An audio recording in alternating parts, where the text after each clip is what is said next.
Aê, turma, antes de entrarmos na treta de hoje, eu queria te lembrar mais uma vez que tem vídeo novo lá no Easy Mode, que é o meu canal secundário de tecnologia. Por muitos anos, vários de vocês falaram que preferem quando eu abordo temas que envolvem tecnologia, realidade virtual, portabilidade, emulação. Então eu criei um canal separado só para focar nisso. Vai dar uma olhada lá. E agora, vamos à treta de hoje.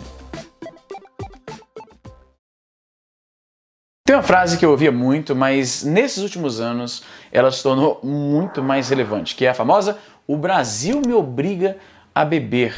A situação no Brasil não é de hoje, há muito tempo, não é à toa que essa frase não é recente, mas agora particularmente está tão caótica que às vezes eu leio uma notícia e eu já penso, não, tem alguma coisa errada, mano, não é possível que seja isso que eu entendi mesmo.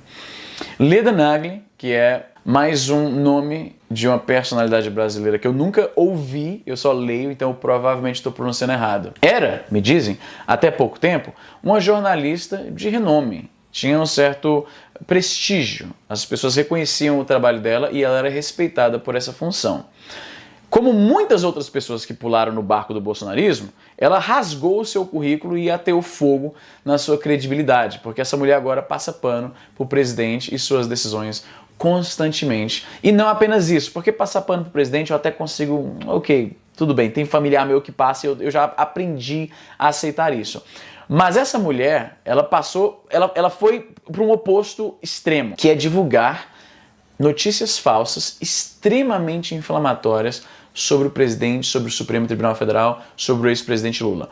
Meu irmão, olha só, no outro vídeo lá eu falei que eu não me acho um cara muito inteligente, então quando eu vejo que Bolsonaro, um cara profundamente estúpido, e ele é estúpido porque ele não tem curiosidade de entender o mundo, isso é uma coisa comum a reacionário. Uma coisa interessante de quando você passa a avaliar o mundo por outras perspectivas e outras óticas que não seja a sua mesmo, é que você não imediatamente desmerece alguma coisa. Alguém joga uma ideia, uma proposta, uma comparação, alguma coisa, você fica com uma certa curiosidade de entender aquilo mais aprofundadamente. Você quer saber quem mais falou aquilo, se tem alguma base acadêmica para aquilo, algum estudo, alguma pesquisa. Você fica curioso, é curiosidade. E o reacionarismo, ele é incurioso. Você ouve alguma coisa e você imediatamente, com uma certa agressividade, até desmerece, não quer ouvir falar e ridiculariza. Isso é uma coisa muito comum do reacionarismo. E isso explica o modus operandi de pessoas como Jair Bolsonaro. Mas voltando ao que eu estava falando no começo, que eu saí num parêntese longo aqui. Jair Bolsonaro, burro do jeito que é, conseguiu se eleger presidente do país. Essa outra aí, Leda Nagli, seja lá como pronuncia o nome dessa véia, é uma jornalista de renome.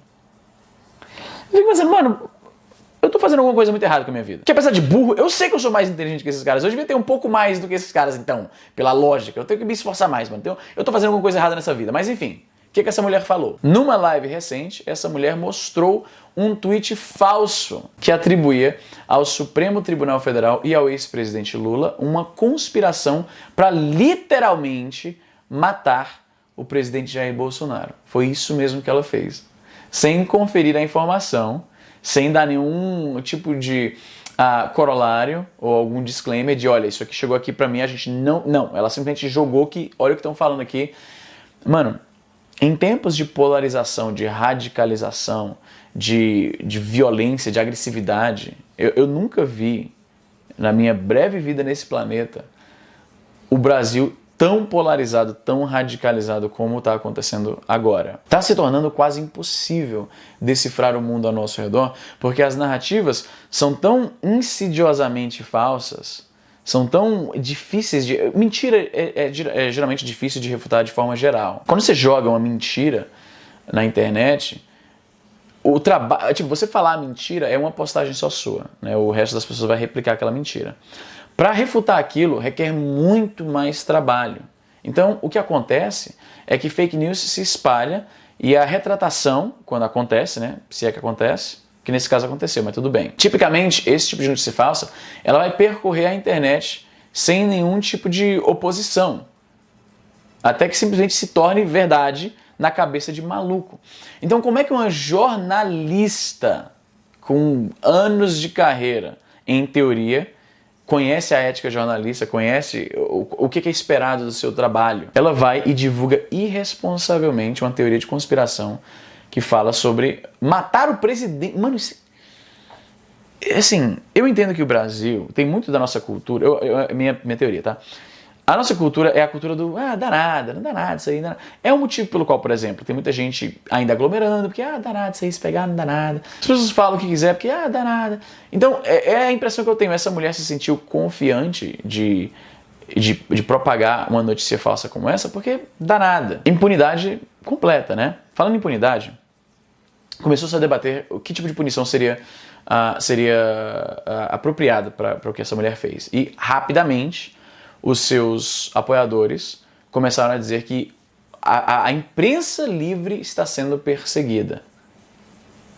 Os apoiadores de Jair Bolsonaro, a quem ele levou a um frenesi anti-imprensa, quem eles chamam de extrema imprensa, eles têm ódio. A gente está presenciando um período de hostilidade máxima da mídia, em parte movimentado por essa gente. E aí, quando uma jornalista do seu lado faz uma merda inegável, que ela mesma teve que desmentir depois, pedindo desculpa, numa postagem que ela...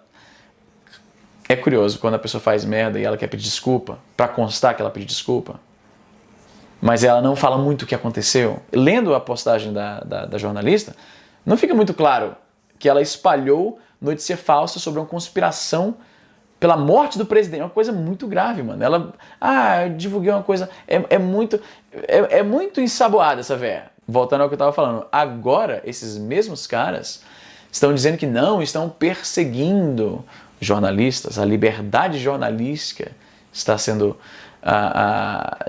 infringida. Cara, teve bolsonarista maluco que invadiu uma rádio ao vivo para hostilizar o radialista que estava criticando o Bolsonaro. A gente está nesse ponto já. E essa mesma turma, quando um jornalista do seu lado propaga notícia falsa... Cara, se um jornalista do meu lado propaga notícia falsa, eu fico furioso com essa pessoa. Fico furioso.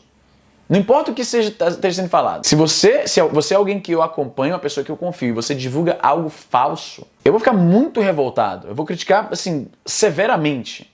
Porque esse é o seu trabalho. É a única coisa que eu espero de um jornalista. É averiguar as informações e repassar de forma responsável. Então, se você não faz isso, você literalmente não é um jornalista. Pelo menos não é mais. Na minha opinião, essa mulher não é mais uma jornalista. Mas aí tá lá, o gado passando pano, dizendo que estão fechados com ela, que estão perseguindo a liberdade jornalística, a liberdade da imprensa. É uma cara de pau. Bicho, é uma cara de pau. É uma hipocrisia, assim, que...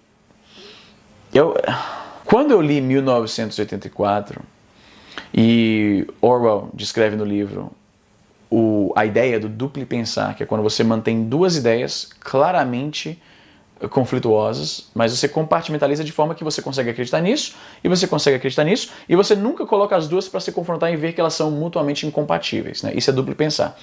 E eu vejo isso diariamente, quando eu observo qualquer reduto bolsonarista. Os caras que falavam que odiavam corrupção, mas aí tá lá o filho do presidente comprando mansão de 6 milhões, sendo investigado pelo COAF e tudo mais, e eles ficam com raiva dos órgãos que investigam o cara. É impressionante, é impressionante. Eu me sinto tentado a concluir que George Orwell e 1984 eram basicamente trabalhos de profecia. Mas na verdade é que não, mano. Orwell escreveu sobre o mundo em que ele vivia. Isso só mostra pra gente que história é cíclica, história realmente se repete. Eu ouvia isso quando era moleque, eu não apreciava isso como aprecio hoje.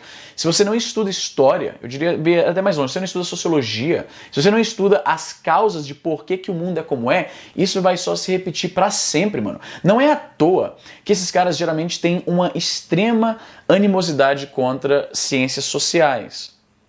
Aquela figura do, isso aí é um bando de estudante vagabundo, esquerdista, maconheiro.